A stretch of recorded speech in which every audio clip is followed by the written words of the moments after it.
ईद की नमाज का तरीका। सबसे पहले नियत करें।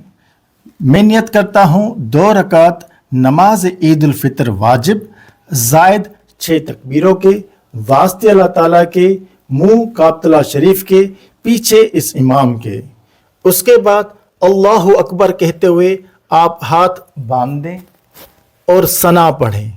सना पढ़ने के बाद इमाम साहब कहेंगे अल्लाहु अकबर, हाथ उठाना है और फिर छोड़ देना है। अब हाथ नहीं बांधना, फिर अल्लाहु अकबर कहा जाएगा, हाथ उठाना है और फिर छोड़ देना है।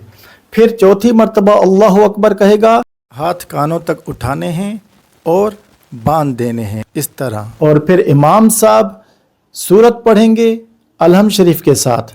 पहले अलहम शरीफ पढ़ेंगे, फिर सूरत पढ़ेंगे। उसके बाद रुकू होगा, सजूद होगा, उसके बाद फिर खड़े हो जाना है। जैसे ही खड़े होंगे अलहम शरीफ और सूरत मिलानी है। उसके बाद इमाम साहब कहेगा अल्लाहु अकबर, आपको हाथ उठाने हैं और फिर बिल्कुल छोड़ देने हैं।